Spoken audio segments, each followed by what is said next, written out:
미래통합당 조수진 의원입니다. 사랑하고 존경하는 국민 여러분, 그리고 선배 동료 의원 여러분, 야당 초선 의원인 제게 어제는 진실로 비참한 하루였습니다.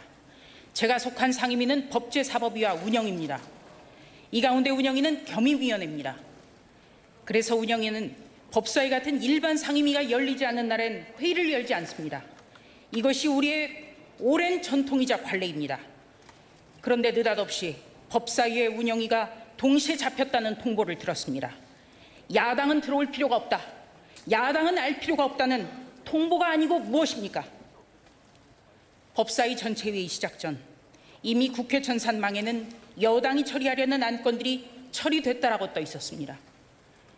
여당이 도상계획을 만들어 놓고 군사작전하듯 실행에 옮기려 한 것입니다. 소위원회 심사, 찬반 토론 한 번 없었습니다. 국회법 절차는 해야 한다라는 강제 조항이 아니란 이유로 여당은 이런 절차를 깡그리 무시했습니다. 야당 의원들은 위원장이 의사봉을 두드리기 직전에서야 여당이 통과시키겠다는 법안의 내용을 알 수 있었습니다. 법사위뿐만 아니라 기획재정, 국토교통, 행정안전위 모두 같은 풍경이 벌어졌습니다. 의원도 모르는 법안이 통과되는 일, 이런 일이 어떻게 민주주의와 의회 민주주의가 뿌리 깊이 정착한 국가에서 가능하다는 말입니까? 다수결의 원칙을 따르더라도 과정과 절차를 지키는 것이 민주주의의 대원칙입니다. 대통령이 주문한 입법 속도전을 무조건 밀어붙이는 것, 여당 스스로 삼권 분립의 한 축인 국회를 통법부로 전락시키는 것입니다. 전 정권, 전 정권을 적폐로 규적짓고 청산의 대상으로 삼았다면 완전히 새로운 모습을 보여줘야 하지 않겠습니까? 군사정권 시절 법안을 날치기 처리할 때도 법안 내용은 공개됐었습니다. 하지만 작금의 여당은 군사정권 시절에도 보지 못했던 일들을 태연하게 벌이고 있습니다. 진실로 누가 적폐입니까? 누가 진짜 적폐입니까? 어제 법사위에서는 이른바 주택임대차보호법 개정안이 여당의 예정대로 처리됐습니다. 그리고 오늘은 국회 본회의에서 통과시키겠다고 합니다.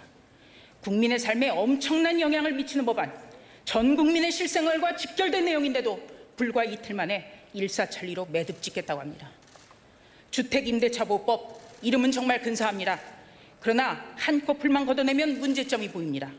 우선 해당 법이 시행되기 전까지 기존 계약을 끝내지 않으면 시세를 반영할 수 없어 벌써부터 전셋값이 수천만 원에서 많게는 억 단위로 무섭게 치솟고 있습니다.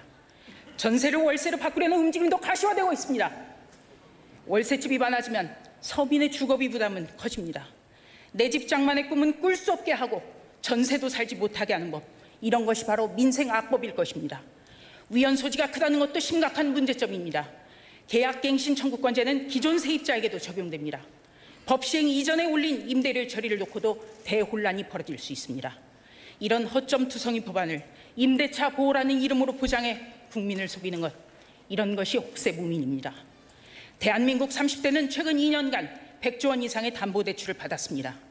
올해 들어 아파트를 가장 많이 산 세대 역시 30대입니다.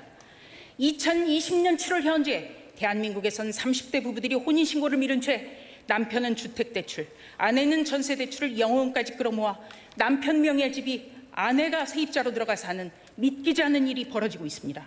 그나마 이런 편법적 기회조차 잡지 못한 부부가 수두룩하다고 합니다. 이러니 이번 생에 집 사기는 틀렸다란 이생진망에 좌절하는 것입니다.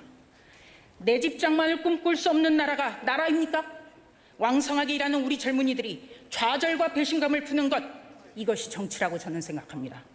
서민에겐 중산층으로 도약할 수 있다는 희망을 주고 중산층에겐 중산층이라는 자부심을 느끼게 하도록 하는 것, 이것이 건강한 나라요, 건강한 정부일 것입니다. 우리는 내 집 장만의 기회를 늘리고 안정적으로 전세를 살면서 내 집 장만을 준비할 수 있도록 하는 근본적인 문제를 놓고 여와 야가 치열하게 토론해야 합니다. 여당은 부동산 시장 과열을 야당 탓으로 돌리고 있습니다. 전 정권 탓으로 돌리고 있습니다. 이것은 전형적인 부동산의 정치화입니다. 이래선 땅 밑으로 꺼진 시장의 신뢰를 회복할 수 없습니다.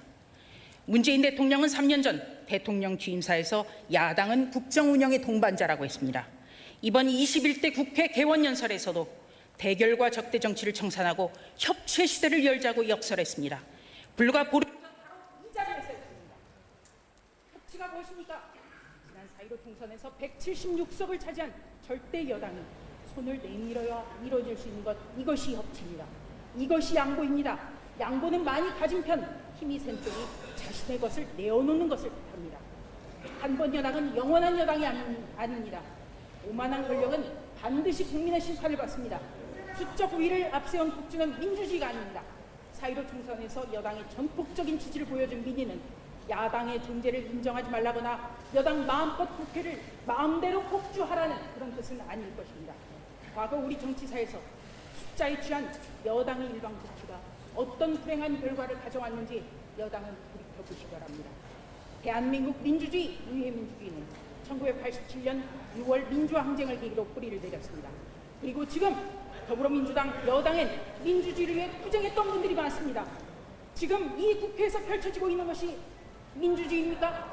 의회민주주의입니까? 민주주의를 외친 사람들이 독재를 하는 것, 그것은 더 나쁘고 더 악한 것입니다.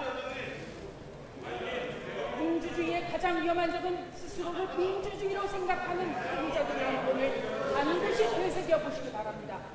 사랑하고 존경하는 국민 여러분, 지난 4.15 총선에서 미래통합당은 국민 여러분의 심판을 받았습니다. 국회의 숫자로는 그 어떤 것도 할 수가 없습니다. 그 어떤 것도 막을 수가 없습니다. 국회는 삼권 분립의 원칙에 따라 대정부 견제와 비판 기능을 수행하는 것입니다. 마무리해 주시기 바랍니다. 그러나 이 정부의 국무위원은 야당 의원의 질문에 그래서 어쨌다는 거냐고 하고 소설을 쓰시느냐라고 대놓고 피웠습니다.